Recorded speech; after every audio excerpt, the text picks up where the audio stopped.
Hey guys, welcome back to Fantasy Hub. Today's story is one of my favorites. You know what they say about age being just a number? Well, let me tell you something that's complete bullshit until it isn't. I'm Angela, and at 35, I thought I had life figured out. I owned a boutique in this sleepy mountain town, spent my days creating custom pieces for brides who wanted something unique, and my nights alone with Netflix and a glass of wine that cost more than most people's dinner. I was content, safe, predictable. Then she literally fell into my life. Picture this. I'm walking back from the coffee shop, mentally cataloging fabric orders when I hear this crash from the hiking trail above. Not just any crash, the kind that makes your heart stop because you know someone's hurt. I drop my latte and run toward the sound, my practical flats slipping on the loose gravel. That's when I see her.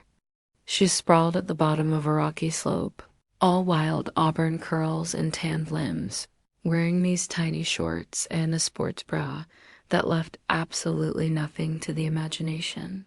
But what catches me isn't her body, it's the way she's laughing. Actually laughing while cradling what's obviously a twisted ankle. Wow, she says, looking up at me with these incredible green eyes that seem to sparkle even through the pain. Do you always rescue damsels in distress, or am I special? I should mention that I'm not good with people, especially not gorgeous. Confident people who make jokes when they're bleeding. But something about her disarms me completely. Maybe it's the way she's trying so hard to be brave, or maybe it's just that she's the most beautiful woman I've ever seen in real life. Can you stand? I ask, offering my hand. Her grip is warm, calloused in interesting places, definitely not from office work. I think so, she says, and I help her to her feet. She's shorter than I expected, maybe 5'4" to my 5'7", but there's something about her presence that makes her seem larger than life. I'm Violet, by the way, Violet Washington, and you're my guardian angel. Angela, I manage, trying not to notice how she hasn't let go of my hand yet. Angela Chen, and I'm definitely not an angel. She grins at that, and I swear my heart skips a beat. We'll see about that. The walk to her cabin takes forever because she's limping, but I don't mind. She fills the silence with stories about her dance career in Chicago, the ballet company she just left, her decision to find herself in the mountains. She's 23, though she seems both older and younger than that. Older in the way she talks about her career, younger in the way she gestures wildly with her hands and laughs at her own jokes. I swear I'm usually graceful, she says as we reach her rental cabin. You should see me on stage. I'm like a completely different person. I believe you, I say, and I mean it. Even injured, there is something fluid about the way she moves, like she's dancing to music only she can hear. Do you want to come in? She asks, and something in her voice makes me say yes before I can think better of it. I have wine. Good. Wine. My ex left a case behind when he moved out, and I've been looking for an excuse to drink it. The cabin is chaos.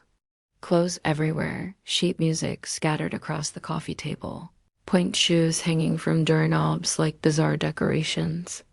But it's alive in a way my pristine apartment never is. There's energy here, creativity, passion, all the things I've carefully edited out of my own life. Sorry about the mess, she says, clearing books and magazines off the couch. I'm not exactly domestic. It's fine, I say, and I mean it. I watch her pour wine into mismatched glasses, her movements still graceful despite the limp. Tell me about Chicago, about dancing. Her face lights up, and for the next hour she talks about ballet with the kind of passion I've only ever felt about fabric and thread. She shows me pictures on her phone herself in elaborate costumes, mid-leap, arms extended like she's flying. She's stunning, ethereal, everything I've never been. What about you? She asks eventually, what's your story? I tell her about The boutique, about growing up in my grandmother's tailor shop, about choosing stability over dreams. It sounds boring compared to her life, but she listens like it's the most fascinating thing she's ever heard. You make art, she says simply. I've seen your window display. That dress with the embroidered roses. It's gorgeous. It's just sewing, I say, but her compliment warms me more than the wine. Just sewing, she repeats, rolling her eyes. I bet you tell yourself dancing is just moving too. That's when her phone rings. She glances at it and groans dramatically. Oh, fuck me. It's my mom. Take it, I say, but she's already answering. Hi, mom. Yes, I got the invitation. No, I'm not going. Because it's Marcus's wedding and I don't want to watch my ex-boyfriend marry someone else. I don't care if it's closure. Fine, I'll think about it. She hangs up and throws herself back on the couch with a theatrical sigh. My ex is getting married. To the girl he was cheating on me with, no less. And my mother thinks I should go to show them I'm doing fine and get closure. Are you doing fine? I ask. I am now, she says, and the way she looks at me makes my stomach flutter. But going alone would be torture. All those people watching me, waiting for me to break down or cause a scene. She's quiet for a moment, then her eyes light up with that mischievous spark I'm already learning to recognize. Unless, she says slowly, I bring a date. Someone devastatingly gorgeous who'll make Marcus realize what he lost. She grins at me, like, say you. I choke on my wine. Me? Think about it, she says, scooting closer on the couch. You're beautiful, sophisticated, successful. You'd be perfect. We'd show up, make everyone jealous, and then we'd leave. Easy. Violet, I don't think, please. She says, and those green eyes are impossible to resist. I'll make it worth your while. I need a dress for the wedding anyway. I'll pay whatever you charge. You don't have to pay me, I say before I can stop myself. So you'll do it? I should. Say no. I should make some excuse about being busy, about not wanting to get involved in her drama. But the hopeful look on her face, the way she's biting her lower lip, I'm completely lost. Okay, I hear myself say, I'll do it. The next 2 weeks are a whirlwind. Violet comes to the boutique almost every day, and slowly I start to feel alive again. She brings coffee and pastries, sits in my workroom while I pin and cut and sew, filling the space with her laughter and stories. What do you think? I ask, holding up the nearly finished dress, a flowing lavender number that will complement. Her coloring perfectly. It's perfect, she breathes. God, Angela, you're so talented. This is like couture level. It's just a dress, I say, but I'm blushing. Stop doing that, she says, standing up from her chair. Stop minimizing yourself. You're incredible. The fitting is torture. I have to touch her, adjust the fabric, make sure everything sits right. She's so warm, so soft, and she smells like jasmine and something uniquely her. When I zip up the back, my fingers brush her spine, and I swear I feel her shiver. How does it feel? I ask, my voice rougher than I intended. Like I could conquer the world, she says, turning to face me. How do I look? Beautiful, I say, because it's the only word that fits. You look beautiful. There's something in her eyes then, something that makes my heart race. But before I can analyze it, she's stepping away, breaking the spell. We should practice, she says. Being a couple, I mean, we need to look convincing, so we practice. She teaches me how to hold her, how to look at her like I'm madly in love. It should be easy half the time I already am looking at her that way, but she's treating it like a performance, and I'm terrified she realizes how real it is for me. No, she says, adjusting my hand on her waist. You're being too polite. If we're supposedly together, you'd be more possessive, like this. She pulls me closer until our bodies are almost touching. And when you look at me, don't look away. Like you can't get enough. I can't, I whisper without thinking. Can't what? Get enough, I say, my voice barely audible, of looking at you. Something shifts in her expression. The playful mask drops, and for just a moment, I see something raw and vulnerable in her eyes. Then she's stepping back, clearing her throat. Right, good, that's perfect. The wedding is in Chicago, and Violet insists we fly in the night before. For the full girlfriend experience, she says with a wink that makes my stomach flip. She books us a hotel room, one bed, because couples share beds, Angela and I. Spend the entire flight trying not to think about sleeping next to her.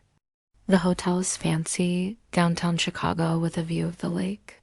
Violet bounces around the room like an excited child, pointing out landmarks, telling me stories about her life here. She's in her element, confident and radiant, and I'm reminded all over again how different we are. You're quiet, she says as we get ready for dinner. Nervous? A little, I admit. I'm not good at pretending. You won't have to pretend much, she says, emerging from the bathroom in a black dress that makes my mouth go dry. Just be yourself, that's all I want. Dinner is at some trendy restaurant where the portions are tiny and the wine is expensive. Violet orders for both of us, her hand casually resting on my arm as she talks to the waiter. It's such a small gesture, but it makes me feel claimed, protective. So, she says once we're alone, tell me about your longest relationship. Why? Because if we're going to convince people we're together, I should know about your romantic history. Plus, I'm curious. I take a sip of wine, considering. 3 years, Sarah. We lived together, talked about getting married. Then she got offered a job in New York and realized she wanted it more than she wanted me. I'm sorry, Violet says, and her sympathy feels genuine. That must have hurt. It did. But looking back, I think we were just comfortable together. Safe. I don't think either of us was really in love. What about now? Anyone special? I look at her across the table, candlelight flickering across her face, and think about all the ways I could answer that question. No, I say finally. No one special. She nods, twirling her wine glass. Marcus was my first real relationship. We met in college, and I thought we'd be together forever. I was so young, so stupid.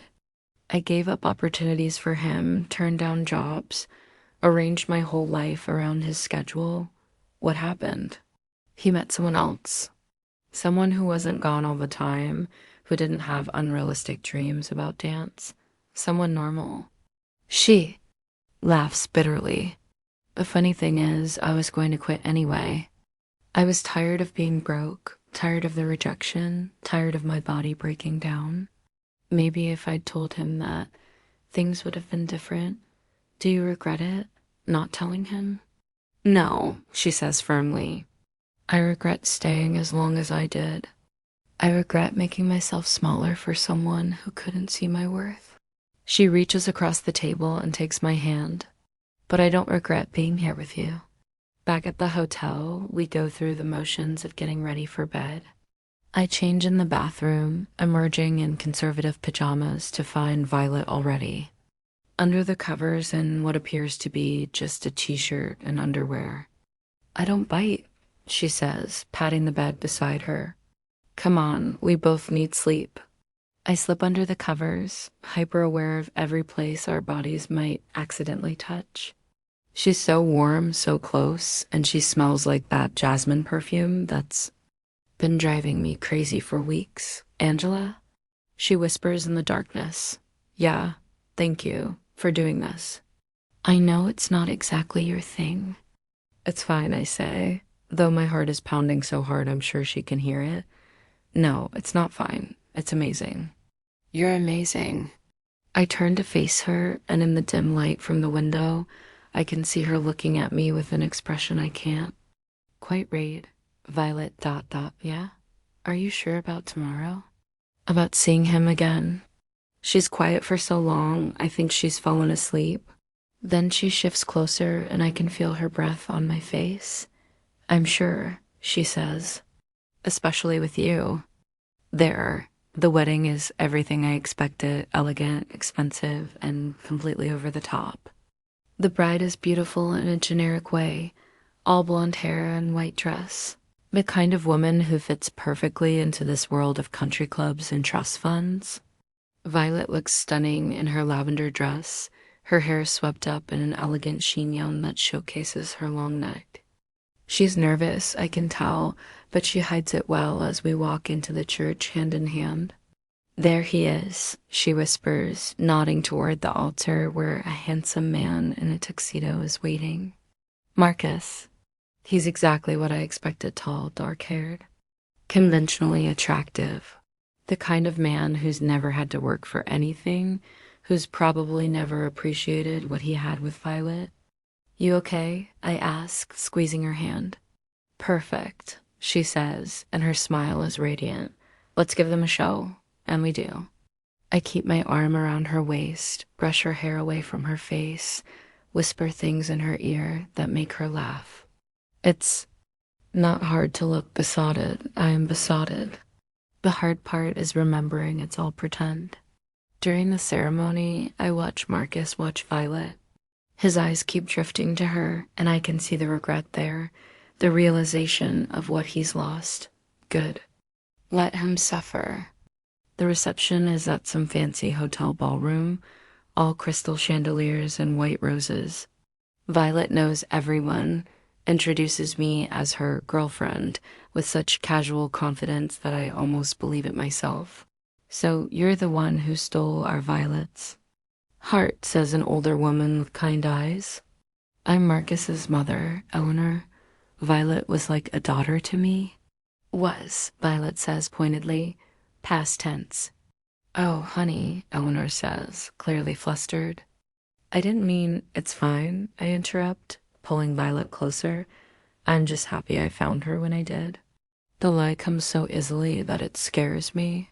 But Violet's smile is radiant, and her hand in mine feels so right that I can't bring myself to care. Dance with me? She asks when the band starts playing. The song is slow, romantic, and as we move together on the dance floor, I forget about everyone else. She fits perfectly in my arms, her head resting on my shoulder, her body moving in perfect sync with mine. You're a good dancer, she murmurs against my neck. I have a good teacher, I reply, my lips brushing her ear. She shivers, and I feel her grip tighten on my hand. When she pulls back to look at me, there's something different in her eyes, something that makes my heart race. Angela, she whispers, and my name on her lips sounds like a prayer. The music fades, the other dancers blur into background noise. There's only Violet, only her lips parting in surprise as I lean down and kiss her. It's soft at first, tentative, giving her a chance to pull away. But instead, she melts into me, her hands fisting in my jacket, her mouth opening under mine.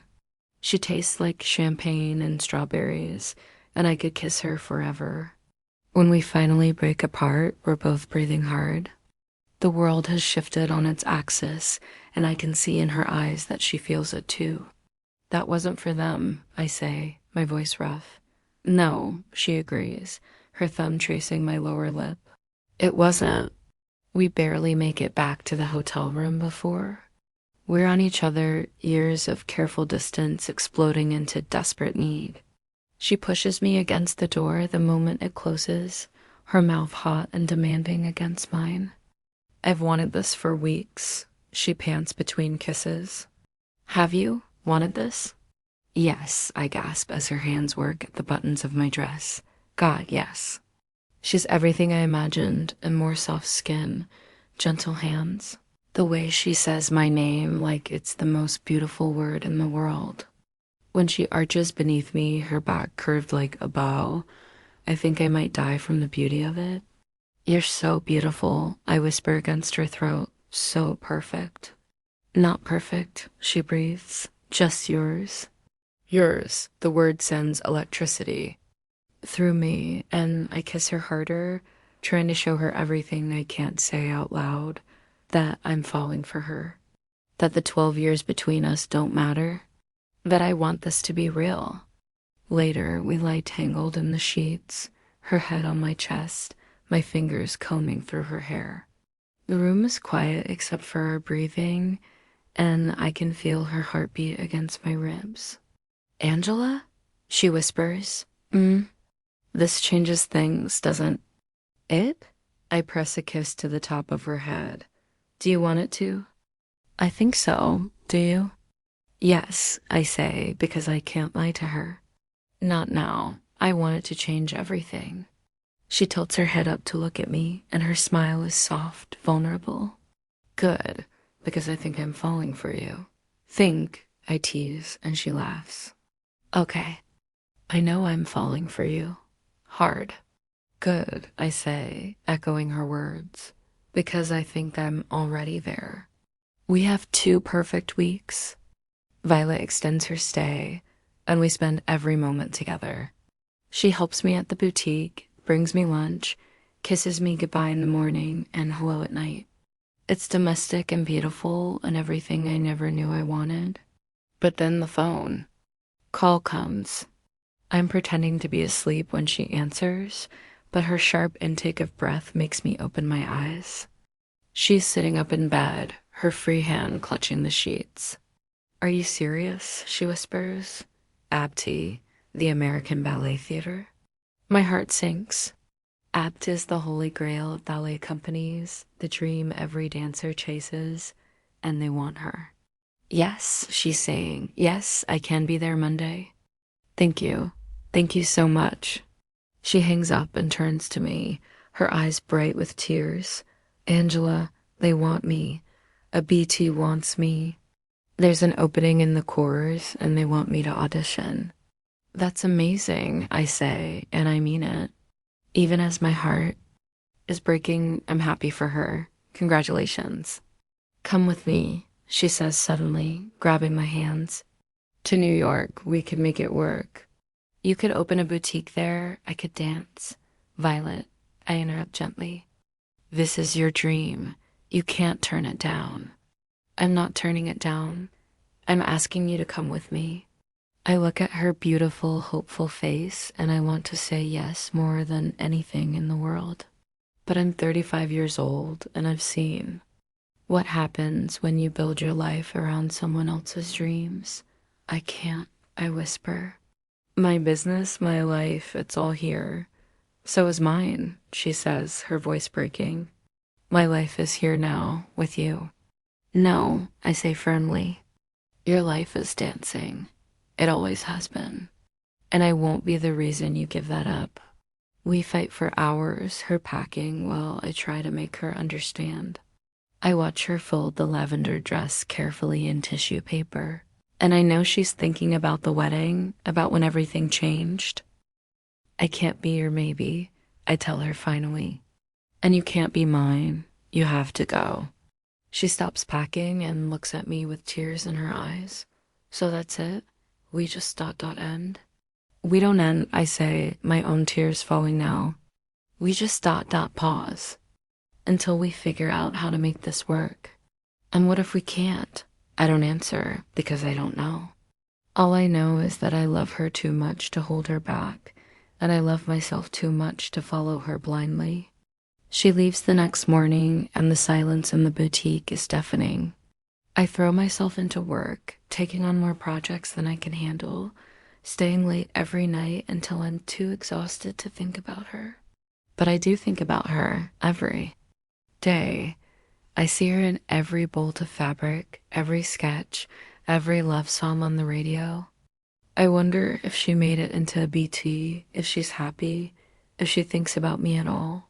3 weeks after she leaves, I get a text. I miss you. I stare at it for an hour before typing back. I miss you too. That's all we say, but it's enough.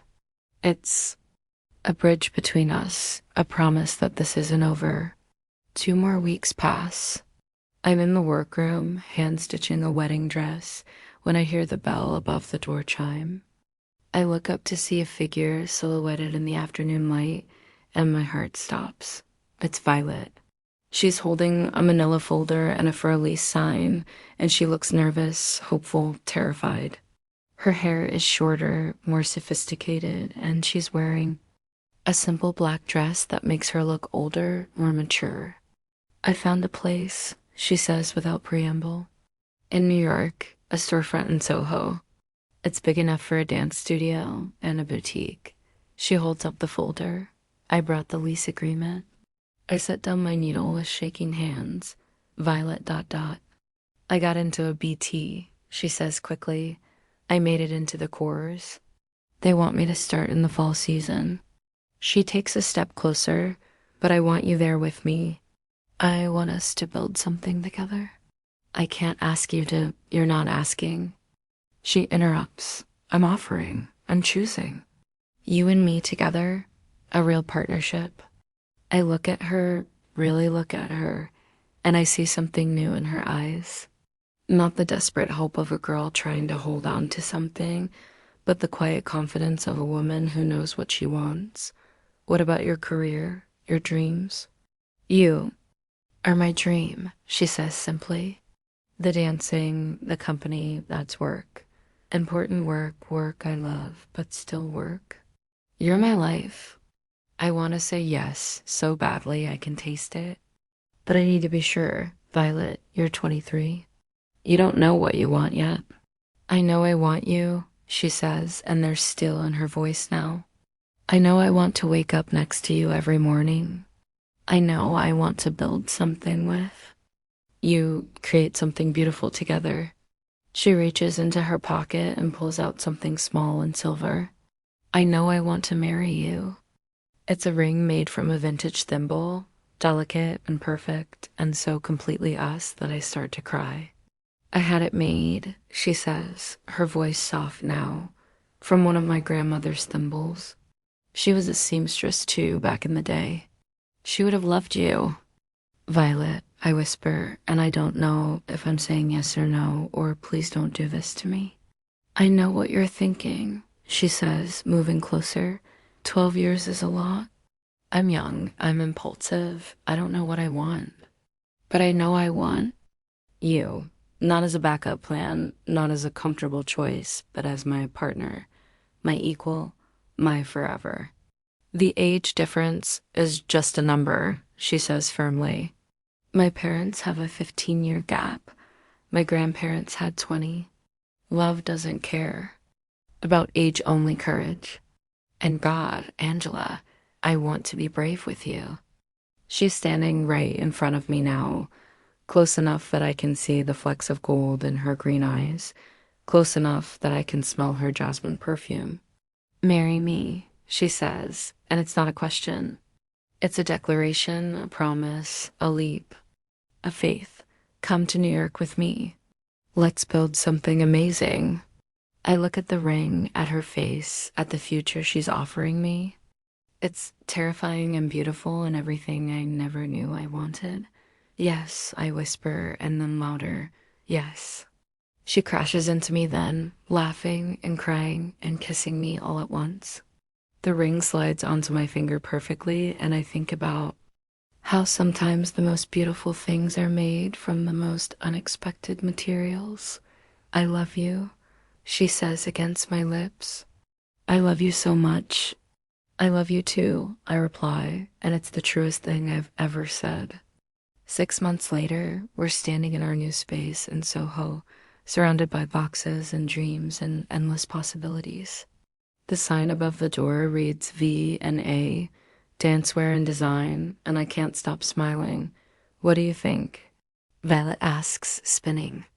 In a circle in the middle of the empty studio, her arms extended like she's dancing with the air itself. I think I say, watching her move with the grace that first captivated me, that we're going to be incredible. She stops spinning and grins at me, and I see our whole future in that smile. The struggles and the triumphs, the quiet moments and the grand gestures, the ordinary magic of building a life together. Did I ever tell you, she says, walking over to where I'm standing, that I knew I loved you the moment you caught me when I fell?